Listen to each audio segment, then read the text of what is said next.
Good morning to all of you. Today will start the next topic that is foreign exchange market. कल हमने यहाँ तक करा था कि डिमांड के कंपोनेंट कौन से हैं, सप्लाई के कंपोनेंट्स कौन से हैं, और कल आपको एक ये टॉपिक समझाया था कि एक्सपोर्ट अगर इंक्रीज़ होगा तो कैसे डायग्राम बनेगा, इंपोर्ट इंक्रीज़ होगा तो कैसे डायग्राम बनेगा। तो आज हम इस चैप्टर का लास्ट टॉपिक कर रहे हैं that is foreign exchange market. देखिए, जैसे गुड्स मार्केट होती है वहाँ पे गुड्स की सेल परचेज़ होती है, ऐसे फॉरेन एक्सचेंज मार्केट एक ऐसी मार्केट जहाँ पे फॉरेन करेंसी की सेल परचेज़ होती है। तो ये इसके फंक्शंस क्या क्या है। First one is transfer function. जो फॉरेन एक्सचेंज मार्केट है वो ट्रांसफ़र ऑफ परचेजिंग पावर की फैसिलिटीज़ देती है कि हम अपनी परचेजिंग पावर को ट्रांसफ़र कर सकते हैं किसी भी कंट्री से। मान लो किसी और कंट्री से कुछ सामान परचेज़ करना है तो ट्रांसफ़र फंक्शन हो गया ये। Second one is credit function. ये provision of credit in terms of foreign exchange. कहता है कि ये क्रेडिट की फैसिलिटीज़ भी देती है कि कभी कभी मान लीजिए एक्सपोर्ट इंपोर्ट है। देखिए, अब आज मैंने ऑर्डर बुक करवा दिया तो वो आज ही नहीं आ गया। कभी कभार पेमेंट रिसीव करने में भी टाइम लग जाता है, तो कभी कभार 15 डेज़ 20 डेज़ 30 डेज़ के बाद पेमेंट मिलती है। तो क्या हो गया, क्रेडिट फंक्शन हो गया। तो कहता है कि ये प्रोविज़न ऑफ क्रेडिट भी देता है। थर्ड वन है हैजिंग फंक्शन। हैजिंग फंक्शन आपको अलग से भी अच्छे से पता होनी चाहिए। कंसेप्ट ऑफ हैजिंग क्या होता है। कहता है ये इसलिए होता है ताकि जो वेरिएशंस होती है एक्सचेंज रेट में उसको लिए प्रोटेक्ट करता है। कैसे, मान लीजिए आज एक्सचेंज रेट है $1 इज इक्वल टू 60। तो मैंने $5 कोई सामान बुक कर दिया, तो कुछ टाइम बाद मान लीजिए अब मेरे पास सामान पहुंचेगा 10 दिन बाद, तो मैं कहती 10 दिन बाद पेमेंट करूँगी। अब 10 दिन बाद $1 हो गया 70 का।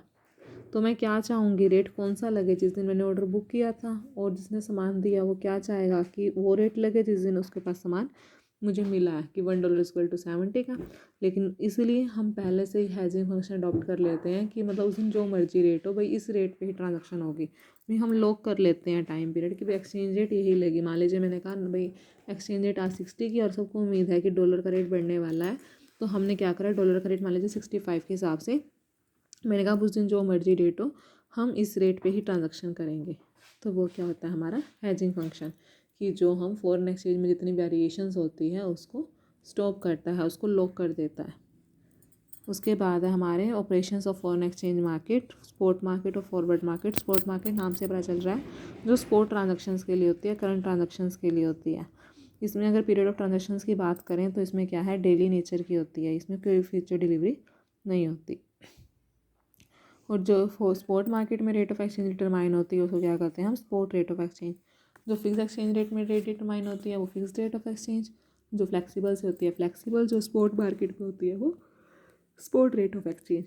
Last one is forward market. Forward market वो मार्केट होती है जहाँ पे फॉरेन एक्सचेंज कब दी जाती है, which are main for the future delivery. जो फ्यूचर डिलीवरी पे होती है वो ट्रांजेक्शन साइन आज हो चुकी है लेकिन वो मेटरलाइज क्या होगी, किसी फ्यूचर डेट पे होगी, वो क्या कहलाएगी हमारी फॉरवर्ड मार्केट।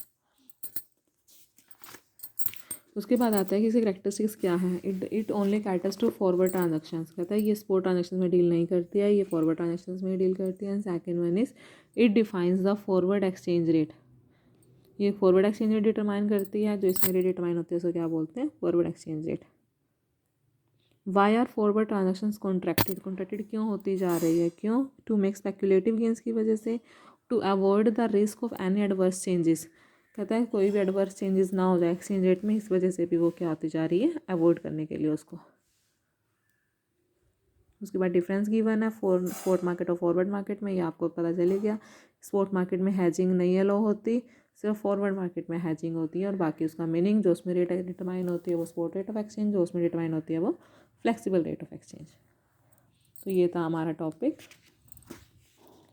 इसके साथ ये चैप्टर भी हमारा फिनिश हो गया। Thank you.